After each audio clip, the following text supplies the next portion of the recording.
જય શ્રી કૃષ્ણ. હું સ્નેહા મારી પહેલી રસોઈમાં તમારું સ્વાગત કરું છું. આજે આપણે બનાવશું ખૂબ જ હેલ્ધી અને ટેસ્ટી ગાજરનું સૂપ. જો તમને રેસીપી પસંદ આવે તો વિડીયોને લાઇક શેર અને ચેનલને સબસ્ક્રાઈબ કરજો. સૌથી પહેલાં આપણે એક પેનમાં હાફ ટેબલ સ્પૂન તેલ નાખશું. હાફ ટીસ્પૂન જીરું નાખશું. હવે આપણે આમાં 3 કળી લસણની અને એક નાનકડી ડુંગળીને મોટી મોટી સુધારીને નાખી દેશું. આને તેલમાં સારી રીતે સાતળી લેશું.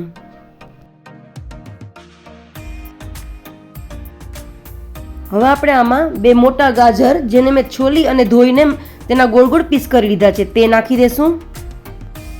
આને પણ તેલમાં સારી રીતે સાતળી લેશું.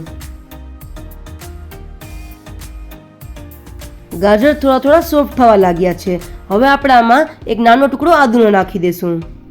આને પણ થોડી સેકન્ડ માટે સાતળી લેશું. આ બધું સરસ સતળાઈ ગયું છે. હવે આપણે આમાં 1 કપ પાણી નાખશું. સ્વાદ પ્રમાણે મીઠું નાખી દેશું. હવે આપણે આ ગાજરને ઢાંકી દેશું અને ગાજર સોફ્ટ થાય ત્યાં સુધી એને પાકવા દેશું. 2-3 મિનિટ થઈ ગઈ છે. આપણા ગાજર પણ સરસ રીતે સોફ્ટ થઈ ગયા છે. હવે આપણે ગેસ બંધ કરી દેશું અને આને બ્લાઇન્ડ કરી લેશું. આ બધું સરસ બ્લાઇન્ડ થઈ ગયું છે. હવે આપણે આને ફરી ગેસ ઉપર રાખી દેશું. હવે આપણે આમાં હાફ ટીસ્પૂન મરી પાવડર નાખશું. હવે આપણે આમાં 1/4 કપ પાણી નાખી દેશું. આ બધાને હવે સારી રીતે મિક્સ કરી લેશું. તમારે જેટલું સૂપ ઘાટું કે પાતળું જોતું હોય તે પ્રમાણે તમે પાણી નાખી અને એડજસ્ટ કરી શકો છો.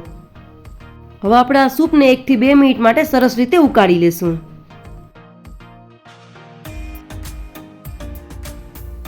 ગાજરનું સૂપ છે તે સરસ રીતે ઉકળી ગયું છે. હવે આપણે આ હેલ્ધી અને ટેસ્ટી ગાજરના સૂપને સર્વ કરશું. હવે આપણે આ સૂપને વોટરમેલન સીડ્સ અને પમ્પકિન સીડ્સથી ગાર્નિશ કરશું.